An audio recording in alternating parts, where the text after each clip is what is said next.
AC news కి స్వాగతం.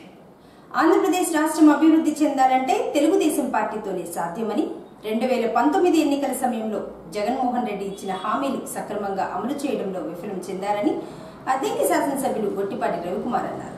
అద్దెంకి మండలం మడికేశ్వరం గ్రామంలో ఆదివారం ఎన్నికల ప్రచారంలో రవికుమార్ పాల్గొన్నారు. ముందుగా తెలుగుదేశం పార్టీ నాయకులు, కార్యకర్తలు ఎమ్మెల్యే రవికుమార్ కు ఘన స్వాగతం పలికారు. ఇంటింటికి తిరిగి ఎన్నికల ప్రచారం చేశారు. తెలుగుదేశం పార్టీకి ఓట్లు ఎందుకు వేయాలో రవికుమార్ ఓటర్లకు వివరించారు. 2019లో వైసీపీకి ఓట్లు వేసి ప్రజలు నష్టపోయారని ఎమ్మెల్యే గుర్తు చేశారు. ఈ సందర్భంగా ఆయన మాట్లాడుతూ 2019 ఎన్నికల్లో ముఖ్యమంత్రి జగన్మోహన్ రెడ్డి అనేక హామీలిచ్చి ప్రజలను తీవ్ర స్థాయిలో మోసం చేశారని, మరొకసారి ప్రజలను మోసం చేసేందుకు కుట్రపడుతున్నారని, రాష్ట్రం అభివృద్ధి చెందాలన్నా, నిరుద్యోగ యువతకు ఉద్యోగాలు రావాలన్నా, పరిశ్రమలు వచ్చి ప్రజలకు ఉపాధి దొరకాలన్నా తెలుగుదేశం కూటమితోనే సాధ్యమవుతుందన్నారు. ప్రతి ఒక్కరూ తనకు ఓటు వేసి భారీ మెజారిటీతో గెలిపించాలని రవికుమార్ పిలుపునిచ్చారు.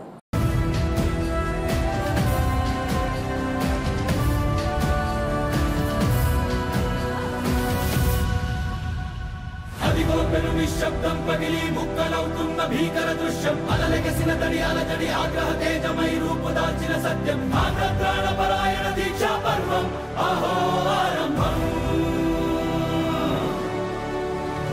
అదిగో పెను నిశ్శబ్దం పగిలి ముక్కలవుతున్న భీకర దృశ్యం, అలలెగసిన తడి అలజడి ఆగ్రహ తేజమై రూపుదాల్చిన సత్యం, ఆగ్రహ పరాయణ దీక్షా పర్వం అహో ఆరంభం. ప్రాణపరాయణ దీక్షా పర్వం అహో ఆరంభం. ధీరా ధీరా ధీరా ధీరా ఓరణ ధీరా రారా రారా తేరా తీసే వెలుగైన రా. ధీరా ధీరా ధీరా ధీరా ఓరణ ధీరా రారా రారా తేరా తీసే వెలుగైన రా. గ్రామంలో ఎన్నికల ప్రచారం నిర్వహించామన్నమాట.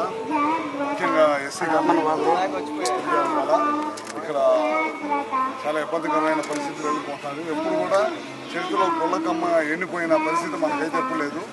గేట్లన్నీ ఇరిగిపోయి ఇక్కడ ఉపాధి కూడా లేకుండా పోయింది. దాదాపు ఈ గ్రామంలో చాలామంది చుట్టుపక్కల గ్రామస్తులందరూ కూడా ఈ చేపలు పట్టుకుంటా ఈ గుల్లకమ్మ మీద ఆధారపడి బతుకుతూ ఉంటారు. అదేవిధంగా గుల్లకమ్మ నీళ్ళతో వ్యవసాయం చేసుకుంటూ బతుకుతూ ఉంటారు. 3 గేట్లు పెట్టలేకపోయారు. కనీసం 3 సంవత్సరాలు 4 సంవత్సరాలు అయిపోయి ఇరిగిపోయి గేట్లు పెట్టలేకపోయారు. మళ్ళీ 3 రాజధానులు కడతామని చెప్తా ఉన్నారు. అదే కాకుండా చాలా పెద్ద ఎత్తున ఈ ప్రాంతంలో గేట్లు పెట్టుకుని నీళ్ళన్నీ బయటకు వెళ్ళబెట్టి నదిలో విపరీతంగా రోజుకి 100 టిప్పర్లు ఇసుకను దొంగతనం చేస్తా ఉన్నారు. బట్ ఈ ప్రభుత్వం అధికారంలోకి వచ్చిన దగ్గర నుంచి సహజ వనరులు అన్నీ కూడా దోపిడీ చేయడానికి తప్ప ప్రజలకి అరకొర డబ్బులు ఇచ్చి సహజ వనరులన్నీ దోపిడీ చేసి సర్వనాశనం, వ్యవస్థలన్నీ కూడా సర్వనాశనం. ఖచ్చితంగా జగన్మోహన్ రెడ్డి ఖచ్చితంగా 4 రోజుల్లో ప్రజలు బుద్ధి చెప్పడానికి సిద్ధంగా ఉన్నారని కూడా అందరూ తెలియజేస్తారు.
ఏం చేస్తాం.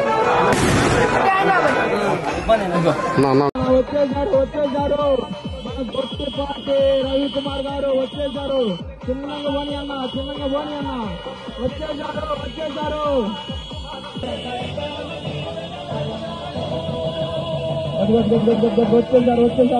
మన గొట్టిపాటి రవికుమార్ వచ్చేసారు. మన డైనమిక్ లీడర్ గొట్టిపాటి వచ్చేసారు. మన వన్కేషన్ గ్రామానికి వచ్చేసారు. మన గొట్టిపాటి రవికుమార్ వచ్చేసారు. మన గొట్టిపాటి రవికుమార్ వచ్చేసారు. Telugu Desam party, Janasena party, BJP పార్టీలు కూటమిగా ఏర్పడి 2024 ఎన్నికల్లో పోటీ చేయనున్నారని, అయితే అద్దెంకి నియోజకవర్గంలోకి వచ్చేసరికి ఎమ్మెల్యే జనసేన పార్టీ వారికి తగిన ప్రాధాన్యత ఇవ్వకపోవడంతో పాటు పార్టీ కార్యక్రమాలకు వారిని పిలవటం లేదని జనసేన పార్టీ అద్దెంకి మండల అధ్యక్షులు సాధు వెంకటేష్ తెలిపారు. అద్దెంకి జనసేన పార్టీ కార్యాలయంలో ఆదివారం ఏర్పాటు చేసిన మీడియా సమావేశంలో వెంకటేష్ మాట్లాడారు. పవన్ కళ్యాణ్ తీసుకున్న నిర్ణయానికి వారు స్వాగతిస్తున్నారని, అయితే తెలుగుదేశం పార్టీ తరఫున ఎటువంటి కార్యక్రమాలు నిర్వహించినా జనసేన పార్టీ వారికి సమాచారం ఇవ్వడం లేదని, గతంలో టీడీపీ జనసేన పార్టీ సమావేశాలు నిర్వహించుకోగా అంతా బాగానే ఉందని, పొత్తులో భాగంగా టీడీపీతో కలిసి పనిచేయడానికి జనసేన పార్టీ నాయకులు సిద్ధంగా ఉన్నారని, సంతమాగులూరు అద్దెంకి మండలం ఎమ్మెల్యే రవికుమార్ ఎన్నికల ప్రచారం ప్రారంభించగా కనీసం జనసేన పార్టీ వాళ్ళకి సమాచారం ఇవ్వడంలో విఫలం చెందారని, ఎమ్మెల్యే గెలుపు కోసం వారు కూడా కృషి చేయడం జరుగుతుందని వెంకటేష్ తెలియజేశారు. ఈ పొత్తులకు సంబంధించి 2 విషయాలు చెప్పదలుచుకున్నాను. ఇప్పుడు మా జనసేన పార్టీ 2019 సంవత్సరంలో మేము పోటీ చేసినప్పుడు 4075 ఓట్లు వచ్చేసాయి. 4875 ఓట్లు వచ్చాయి. ప్రజెంట్ అవి 15,000 అవ్వచ్చు, 20,000 అవ్వచ్చు, 10,000 అవ్వచ్చు. పెరగడం అనేది తగ్గడం కాదు జరగదు. ఎందుకంటే ఆ మాత్రం బలం పెరిగింది కాబట్టి మేము ధైర్యంగా చెప్పగలుగుతున్నాం. గ్రౌండ్ లెవెల్లో చూసాం కాబట్టి 5 మండలాల్లో దాదాపు 15,000 నుంచి 20,000 ఓట్లు పెరిగిందని మేము చెప్పగలుగుతున్నాం. అది అందరికీ తెలిసిన విషయమే. పొత్తు ధర్మం ప్రకారం మేము మా పై ఇచ్చిన ఆదేశాల ప్రకారం పనిచేయడానికి మేము సిద్ధంగా ఉన్నాం. దానికి టీడీపీ వారు సుముఖంగా లేరనేది మా యొక్క అభిప్రాయం మాత్రమే. అది ప్రజల్లో కూడా ఉంది. ఎందుకంటే మాకు సరైన ఇంటిమేషన్ లేదు. ఈ ప్రోగ్రాం ఎక్కడ జరుగుతుంది, ఏదో చెప్తున్నామంటే చెప్తున్నారు. దానికి సరైన టైమింగ్ కానీ ఇక్కడ రండి కానీ మీకు కనీసం నిన్న స్టార్ట్ చేశారు. ఆ జెండాలు వేసుకున్నట్టు కూడా మాకు ఏ ఇంటిమేషన్ లేదు. మెడలో జెండాలు వేసుకోవడం కానీ, మా వాళ్ళని పిలవడం కానీ ఇంటిమేషను. ఇప్పుడు సంతమానంలో స్టార్ట్ చేశారు. అక్కడ మా ఓటింగ్ చాలా ఉంది. చాలామంది జన సైనికులు ఉన్నారు. వాళ్ళకి కనీసం ఇంటిమేషన్ ఇచ్చారో కూడా మాకైతే తెలియదు. ఎవరు కనపలేదు. అక్కడ ఈరోజు అద్దెంకిలో స్టార్ట్ చేశారు. మాకైతే కనీసం ఇంటిమేషన్ కూడా లేదు. ఒక గ్రూప్లో మెసేజ్ పెడుతున్నారు అంతే. మేము పనిచేయడానికి సిద్ధంగా ఉన్నాం. మమ్మల్ని దండలేసి కూర్చోబడి అనడం లేదు. పొత్తు ధర్మం ప్రకారం మేము పనిచేయడానికి సిద్ధంగా ఉన్నాం. దయచేసి గమనించండి. మీరు కనీసం విజ్ఞప్తిగా చెప్తున్నాం, మాకు వివరణ ఇవ్వండి చాలు. ఇక్కడ మీటింగ్ ఉందండి, ఇక్కడ కలుపుకొని వెళ్తే చాలు. కాదు వెళ్తాం మాకు అవసరం లేదనుకుంటే అది మీ ఇష్టం. మేమైతే పొత్తు ధర్మం పాటిస్తాం, పని చేస్తాం. దానికి మేము సిద్ధం. మీరు ఆలోచించుకోవాలి. అది దయచేసి రిక్వెస్ట్ చేసి అడుగుతున్నాను టీడీపీ వారిని. మేమైతే పనిచేయడానికి సిద్ధంగా ఉన్నాం. మీరు కలుపుకుపోయి మాకైతే ఎటువంటి ఈగోలు ఏమీ లేవు. మీకు కలుపుకోవాలని ఇష్టం ఉంటే కలుపుకొని పోయే ఉద్దేశం ఉందని మాకు తెలుసు. మేము కొన్నిసార్లు కలిసాం కాబట్టి చెబుతుంది. కానీ అది కింద స్థాయి నాయకుల దగ్గర జరుగుతుందో ఎక్కడ జరుగుతుందో మాకైతే తెలియదు. సమన్వయం అయితే జరుగుతుంది కంపల్సరీ. మీరు దయచేసి రవికుమార్ గారు కూటమి అభ్యర్థిగా మీరు గెలవాలనే 100% ఎక్కువ మెజార్టీతో గెలవాలనే కోరుకుంటున్నాం. మీరు కంపల్సరీ దాన్ని ఆలోచించి మా వాళ్ళకి గ్రామ స్థాయిలో ఇప్పుడు అద్దెంకి మండలం కానీ మిగతా 4 మండలాలు కానీ మొత్తం 5 మండలాల్లో జనసేన ప్రతి గ్రామంలో ఉన్నారు. ఎంతమంది అయినా ఉన్నాయి, ఎంత ఓటింగ్ అయినా ఉండని. దయచేసి మీరు కనీసం ఇంటిమేషన్ ఇచ్చి కనీస గౌరవం కనుక వాళ్ళకి ఇచ్చినట్లయితే 100% ఓట్ షేరింగ్ జరిగింది. జనసేనది కూడా, అది బీజేపీది కూడా జరగవచ్చు. వాళ్ళతో మీ ఇంటిమేషన్ ఎలా ఉందో మాకైతే తెలియదు. సో దయచేసి ఇది ఒక్కటి గుర్తుపెట్టుకొని మీరు కనీస ఇంటిమేషన్ ఇచ్చి పొత్తులు మిమ్మల్ని గెలిపించడానికి మేము సిద్ధంగా ఉన్నాం. మీ నుంచి ఏమొచ్చిందని మేము ఆలోచిస్తాం. అద్దెంకి మండల ప్రధాన కార్యదర్శి. సో 2019లో 151 సీట్లతో 23 ఎంపీలతో ఆంధ్రప్రదేశ్ని అభివృద్ధి వైపు నడుపుతారని చెప్పి రాజశేఖర రెడ్డి ముద్దుబిడ్డ, రైతు బిడ్డగా చెప్పుకున్నటువంటి జగన్ గారిని అత్యధిక మెజార్టీగా గెలిపించారు ఆంధ్రప్రదేశ్ రాష్ట్ర ప్రజలు.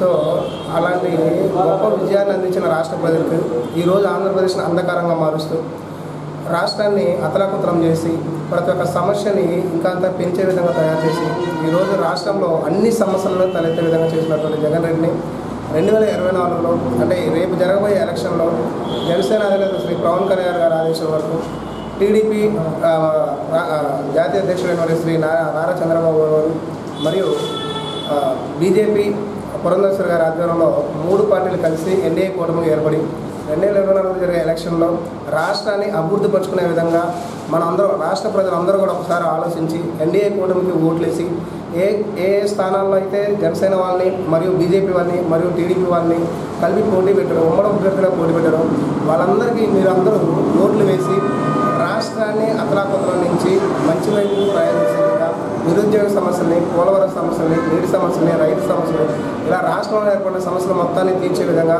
ప్రతి ఒక్కరూ ఈ ఎన్డీఏ కూటమికి ఓట్లు వేసి మన 2024లో రాష్ట్రాన్ని మంచి వైపు ప్రయాణం చేసే విధంగా చేస్తారని చెప్పి రాష్ట్ర ప్రజలను పిలుపునిస్తున్నాం. అదేవిధంగా ఇక్కడ 2024లో పోటీ చేసిన శ్రీ గుడిపల్లి రవికుమార్ గారికి మేమందరం ఇప్పుడు కూడా సహాయపడుతున్నాం. అంటే ఓట్ల పరంగా మా క్షేత్రస్థాయిలో ఉన్నటువంటి గ్రామాల్లో మేమందరం కూడా మా పార్టీ తరఫున అదేవిధంగా టీడీపీ బీజేపీ జనసేన ఉమ్మడి అభ్యర్థి అయినటువంటి గుడిపల్లి రవికుమార్ గారికి మేము ఓట్ల పరంగా మరియు క్షేత్రస్థాయిలో మా వంతు మేము సహకారం అందించి ఓట్లు టీడీపీకి వేసే విధంగా గుడిపల్లి రవికుమార్ గారిని అత్యధిక మెజార్టీతో గెలిపించుకునే విధంగా మేము ప్రయత్నం చేస్తామని చెప్పి ఇందుమూలంగా తెలియజేస్తూ ఉన్నాం.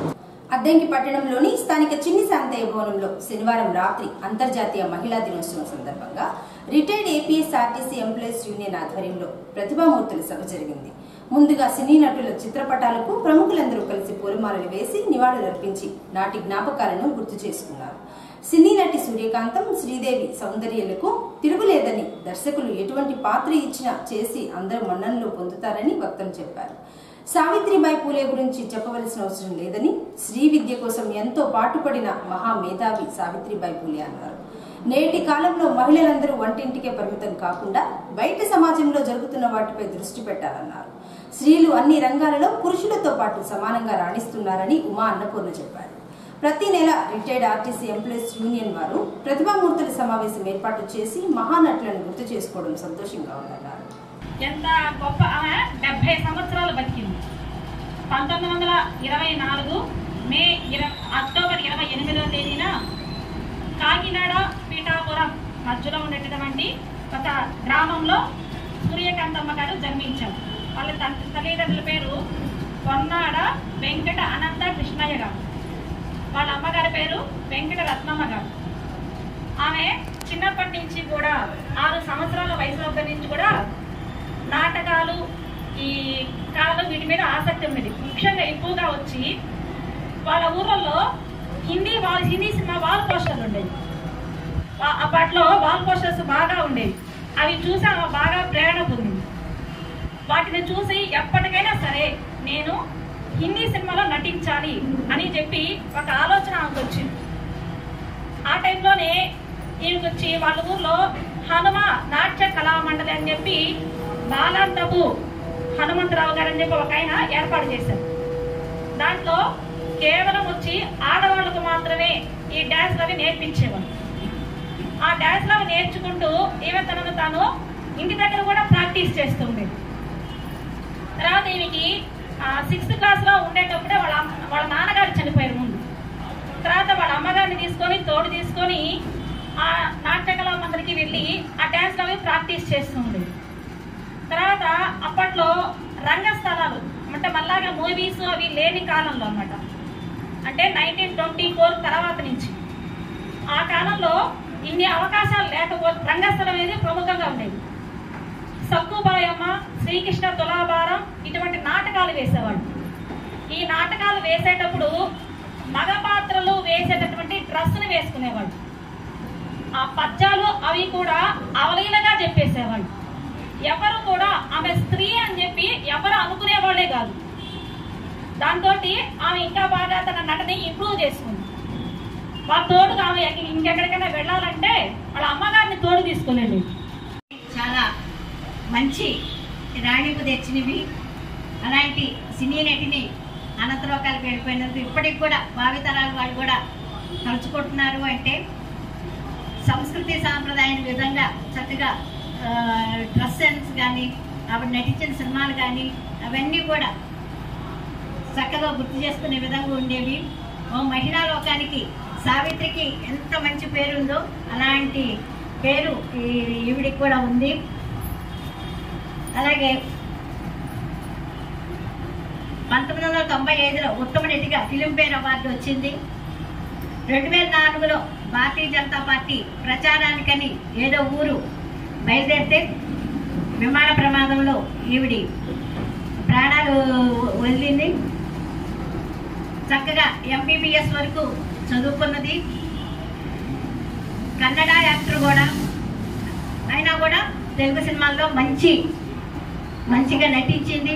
100కు పైగా సినిమాల్లో కూడా చేసింది. మలయాళం, తెలుగు, కన్నడ ఇంకా చాలా రకాల భాషల్లో సినిమాలు నటించింది. ఇలాంటి నటి గురించి చెప్పటం చాలా సంతోషంగా ఉంది. ఈవిడి సినీ పరిచయానికి ఎలా అయింది అంటే గంధర్వ అనే వాళ్ళ నాన్నగారి స్నేహితులు సినిమా నిర్మాతగా ఉన్న ఆయన సినిమాల్లోకి తీసుకొచ్చారు. అందుకని గంధర్వ అనే సినిమాతోటి పరిచయం అయ్యి ఇన్ని సినిమాల్లో నటించడం జరిగింది. 2004లో చనిపోయి ఇప్పటికీ 20 సంవత్సరాలైనా కూడా ఇంకా గుర్తుండే విధంగా మనం చూస్తున్నాం, వింటున్నాం కూడా ఇప్పటికి కూడా నటి గురించి. అలాంటి అవకాశం నాకు ఇచ్చిన రిటైర్డ్ ఉద్యోగస్తులు కానీ ఏసీ న్యూస్ ఇంతటితో సమాప్తం. నమస్కారం.